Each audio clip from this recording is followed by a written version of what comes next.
So today we are out taste testing this year's crop. What do you guys think?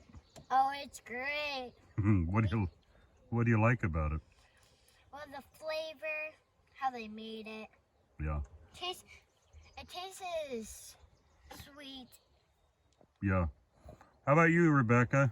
I love the honey, but it tastes good. What do you like about it? Oh, I just like it so bad. I like it because it's good. It tastes good. Yeah. You and me both. So this is our blackberry flows started. Kind of interesting. Little ladybug. Interesting. Anyways, yeah, no, just taste testing. That's kind of what I was trying to do. And for those of you in our area, it's kind of just been weird weather in the sense that, you know, oh, here, I'll close you guys back in. Oh, Say goodbye. Bye. Bye. So it's just been a weird year in the sense that, I mean, here we've got this beautiful bloom that has started, but we haven't really gotten any good foraging weather yet, just because it's been cool. And by the way, for those of you your first year or so, here's a really simple manipulation you can do. So I pulled these supers off just to see what they're doing in here. And this frame was more or less still foundation. They'd started working on it a bit, you can see, but it was right here. It was right here. This frame was here with the capped side facing inward.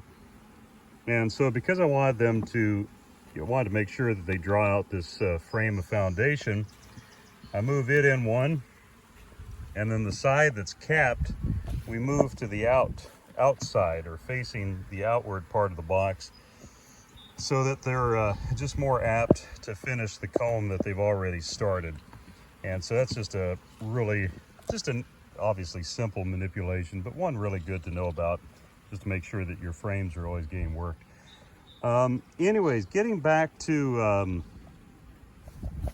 this back here. Hang on 1 minute. They've got some weight. They do got some weight in these boxes, so they are already working in the second or first super.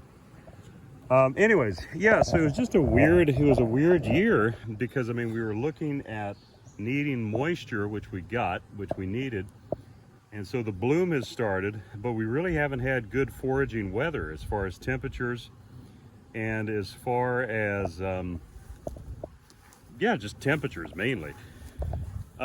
Here's another interesting thing. An old beekeeper shared with me here a couple of days ago that I'd never heard, but he had bees long enough and enough of them to, I don't doubt he knows what he's talking about.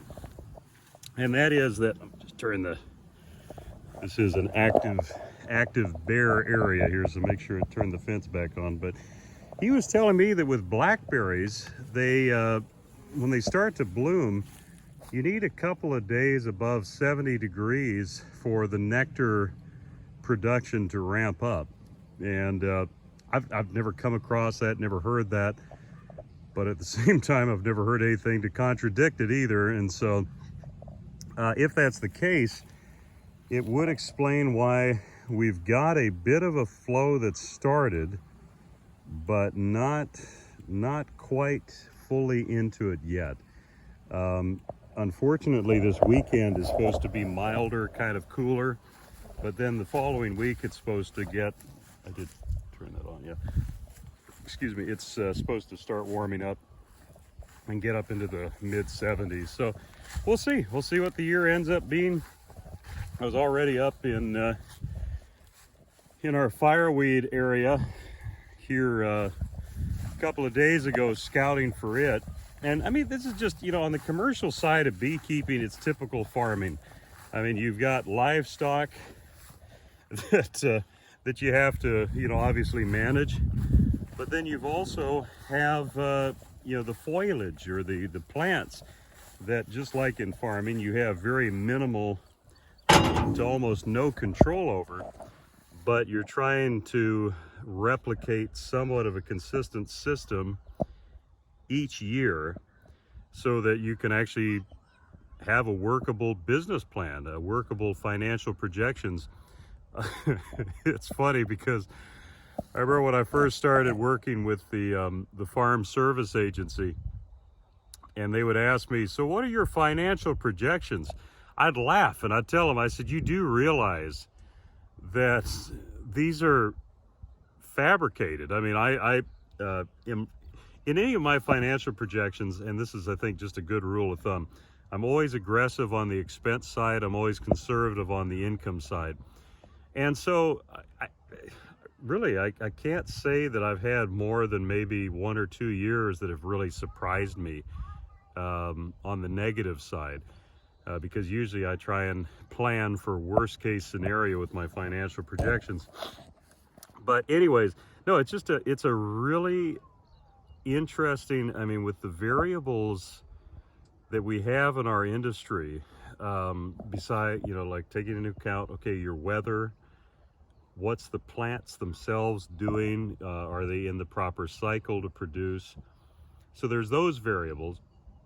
But then just keeping our bees alive, keeping them healthy has become such a, and it still comes back to mites, varroa mites being, 90-95% of the challenge.